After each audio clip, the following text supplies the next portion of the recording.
আমার বিয়ের আজ 1 সপ্তাহ পর সকালবেলা দুপুরে রান্নাবান্না করার জন্য আমি আমার শাশুড়ির সঙ্গে কিচেনে বসে তরকারি কুটছি। ওনার সঙ্গে এখনো এতটা সম্পর্ক হয়ে ওঠেনি, একটু একটু কথা হয়, এটা ওটা জিজ্ঞাসা করেন তিনি। আমি নরম গলায় উত্তর দেই। আজ হঠাৎ করেই তিনি আমায় বললেন, বৌমা তাড়াতাড়ি বাচ্চা নিবে, এবছরের ভেতরেই। আজকালকার মেয়েরা তাড়াতাড়ি বাচ্চা কাচ্চা নিতে চায় না, তুমি এরকম করবে না, কথাটা মনে থাকবে তো? শাশুড়ির মুখে এমন কথা শুনে আমি লজ্জা পেয়ে গেলাম। এরকম কথার কি উত্তর দিব? আমি উত্তর দিলাম না, আমি চুপ করে রইলাম। তরকারি করছিলাম আপন মনে, তাই করতে লাগলাম। এই কথার উত্তর দেওয়ার মতো অতটা সম্পর্ক তো তার সাথে এখনো আমার হয়ে ওঠেনি। তাছাড়া ইনি এরকম কেন, এরকম উদ্ভট কথা হুট করে বলবেন কেন আমায়? বিয়ের সপ্তাহ যায়নি এখনো, তার কথা শুনে মনে হচ্ছে যেন আমি বাচ্চা পয়দার মেশিন। শুধুমাত্র বাচ্চা পয়দা করার জন্য আমাকে এই বাড়িতে এনেছেন। তরকারি কোটা শেষ হলে আমার শাশুড়ি আবার বললেন, বৌমা পেঁয়াজগুলো কুচি করে দাও। তিনি তখন একপাশে বসে আয়েশ করে চা খেতে লাগলেন। তখন হঠাৎ করেই একটা মেয়ে এসে উপস্থিত হলো এখানে। তার গায়ে বাহারি সাজ, গলায় সোনার চেন ঝিকমিক করছে, হাতে কানে গহনায় ভর্তি। কি মিষ্টি চেহারা, কিন্তু চোখের নিচে কালো দাগ। দেখে মনে হচ্ছে অনেক রাত ঘুমোয়নি। তার চোখের নিচে কালো দাগ দেখে আমি অবাক হলাম। এত সুন্দর চেহারার সাথে চোখের নিচের কালো দাগ কি কখনো মানায়? কিন্তু এ দাগে তার কোনো হাত নেই, প্রকৃতির নিয়মে নির্ঘুম থাকার কারণে এ দাগ পড়েছে। মেয়েটি আমার শাশুড়ি মায়ের পায়ে কদমবুচি করলো। মা তখন আমায় বললেন, তোমার ননদ, ওর নাম প্রিয়া, বিয়ের সময় এখানে থাকতে পারেনি। তার শ্বশুরের বেশি অসুখ ছিল, মৃত্যু শয্যায় ছিল শ্বশুর। কিন্তু কি ভাগ্য দেখো, তোমাদের বিয়ে শেষ, তার শ্বশুর দিব্যি সুস্থ এখন। আমার মেয়ের ভাগ্যই খারাপ, নিজের ভাইয়ের বিয়েটা খেতে পারল না। আমি একবার প্রিয়ার দিকে তাকালাম, তাকিয়ে চমকে উঠলাম। তার নাকের ডগা লাল টুকটুকে হয়ে গেছে, চোখের পাপড়ি কাঁপছে টিরটির করে, যেভাবে বাতাসে সরিষা গাছের পাতা কাঁপে। টপ টপ করে পাপড়ি ভিজে চোখ থেকে ফোঁটা ফোঁটা জল গালে গড়াচ্ছে, চিকচিক করছে ফর্সা গালের উপর সেই জল। আমি তাকে কিভাবে সান্ত্বনা দিব কিংবা কিছু বলবো কিনা তাও বুঝতে পারছিলাম না। কিছু বলার আগেই দেখলাম নাকে মুখে আঁচল চেপে ধরে কাঁদতে কাঁদতে ও কিচেন থেকে বেরিয়ে গেল। আমি শাশুড়িকে ভয় কিংবা কি এক সংকোচে জিজ্ঞাসা করতে পারিনি যে প্রিয়া এভাবে কাঁদছে কেন।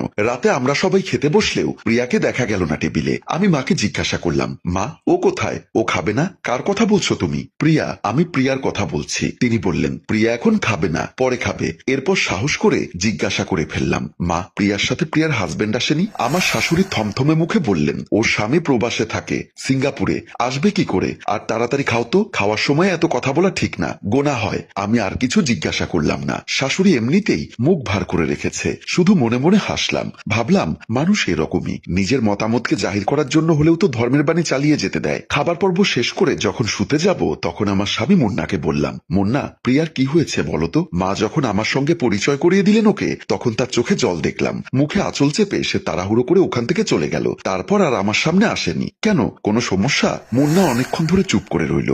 আমি আবারও তাকে প্রশ্ন করলাম, কি হলো, কিছু বলছো না যে? তারপর ফোঁস করে নিঃশ্বাস ফেলে বলল, ওর বিষয়ে তুমি কখনোই মাথা ঘামাবে না, অত আগ্রহ ভালো না, বুঝেছো?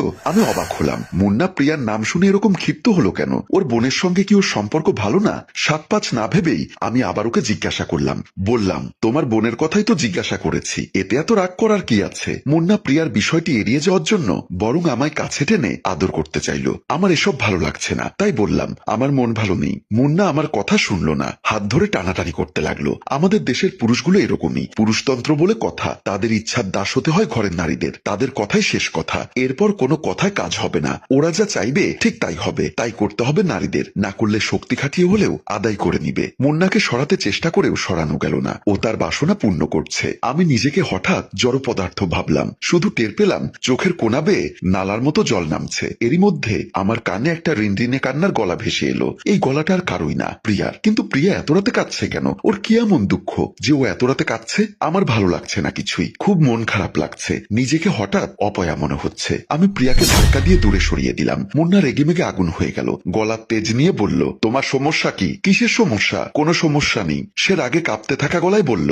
তাহলে এরকম করছো কেন? আমি বসে যাওয়া গলায় বললাম, আমার ভালো লাগছে না তাই। তুমি জোর করছো কেন? তোমার কি সমস্যা? আমি ভাবলাম মুন্না আমার প্রতিবাদী গলায় চুপসে যাবে, কিন্তু সে চুপসে না গিয়ে রাগে কিরমির করতে করতে আমার চুলের মুঠি শক্ত করে চেপে ধরে বলল, তোমার নাগর আছে তাই না? প্রেম ছিল, মা বাবা জোর করে বিয়ে দিয়েছে, এজন্যই এরকম করছো? নাগরকে ছাড়া আর কারো টাচ সহ্য হয় না, সত্যটা বলো। আমার এত রাগ পেল, আমি ওর হাত থেকে এক ঝটকায় চুলের মুঠি ছাড়িয়ে নিয়ে অনেকটা ধমকের গলায় বললাম, তুমি এরকম মাস্তানি দেখাচ্ছ কেন? আর এসব কি বলছো? মুখে যা আসে তাই বলবে আর আমি সহ্য করব?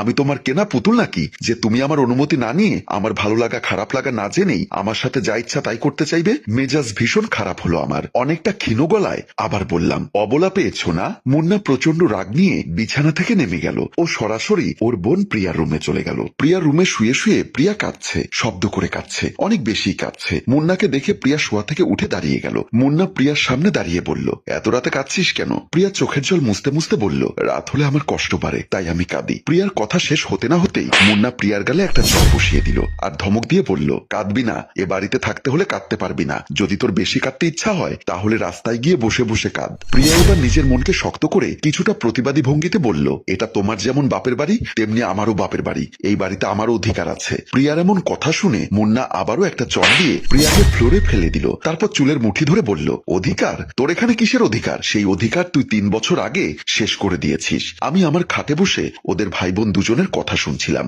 মনে মনে ভাবলাম একবার গিয়ে মেয়েটাকে মুন্নার হাত থেকে বাঁচাবো, কিন্তু মন চাইলেও শরীরে শক্তি আসলো না। কি যেন একটা অজানা বাধায় আটকে গেলাম। এমনিতেই মুন্না আমার উপর ক্ষিপ্ত, তার উপর এই মুহূর্তে ওখানে যাওয়াটা কি ঠিক হবে? আমি যখন কথাগুলো ভাবছিলাম এর মধ্যেই ও ঘর থেকে মুন্নার মায়ের গলা শোনা গেল। তার মা বলছে, কি করতেছোস হারামজাদা? মাইয়াটারে মাইরা ফেলাইতেছোস? মরলে তখন বুঝবি। মুন্না মাকে এভাবে জবাব দিল, এরে না মারলে আমার শান্তি নাই। তার শরীর জ্বলতাছে, কান্দে, গলা সাইডা কান্দে। এরে আমি এখন জনমের কান্দন কান্দাবো, জ্বালা যন্ত্রণা দূর করব।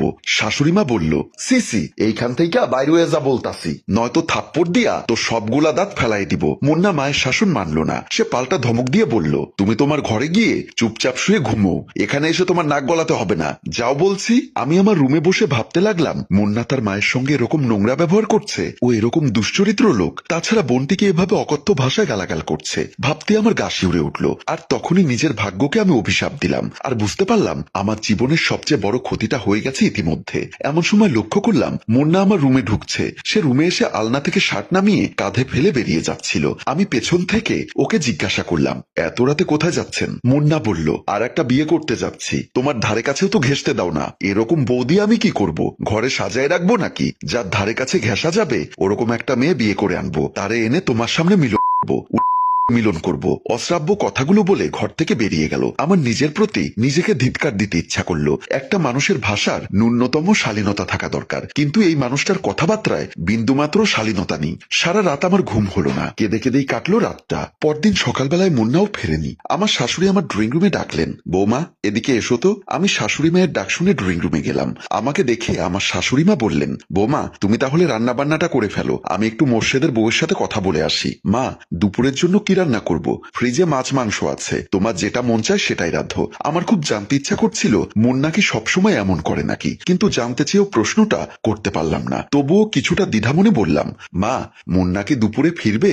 আপনাকে কি ফোন টোন করেছিল? নিজের সন্তানের কথা শুনে আমার শাশুড়ির চেহারাটা কিছুটা ফ্যাকাশে হয়ে গেল। দৃষ্টিটা অন্যদিকে ঘুরিয়ে বলল, ওর চিন্তা করতে হবে না, দিন দিন একটা অমানুষ হচ্ছে। ও আসলে আসুক, না আসলে না আসুক, তোমার রান্না করার দরকার, তুমি রান্না করে রেখো। বলেই আমার শাশুড়ি প্রতিবেশীর বাড়িতে গেলেন আড্ডা দিতে। এই সুযোগে আমি প্রিয়ার রুমের দিকে গেলাম। গিয়ে দেখি সে চুপচাপ খাটের উপর পা গুটিয়ে বসে আছে। তার চোখ লাল টকটকে হয়ে আছে, নাক মুখ ফোলা ফোলা। সারা রাত কেঁদেছে হয়তো। আমাকে দেখে ও কিছু বলল না। আগে যেমন বসেছিল এখনো ঠিক ওরকম ভাবেই বসে আছে। আমি গিয়ে ওর পাশে বসলাম। তারপর বললাম, প্রিয়া তোমার সঙ্গে মুন্নার আসলে কি ধরনের সমস্যা বলো তো? ও তোমাকে রাতে এভাবে অকথ্য ভাষায় গালাগাল করলো কেন? তোমার গায়ে হাত তুললো কেন? প্রিয়া প্রথমে কিছুই বলতে চাইল না। সে ভয়ে আড়ষ্ট হওয়া গলায় বলল, আমি কিছু বলতে পারবো না বোন, আমাকে দয়া করে কিছু জিজ্ঞাসা করবে না। আল্লাহর দোহাই লাগে, আমাকে কিছু জিজ্ঞাসা না করে আমায় গলা টিপে মেরে ফেলো তুমি, তবুও কিছু বলতে বলো না। কিন্তু আমি নাছোড়বান্দা, যে করেই হোক এর রহস্য আমাকে জানতেই হবে। অনেক চেষ্টা ফিকির করে ওকে অভয় দিলে তখন সে যা যা বলল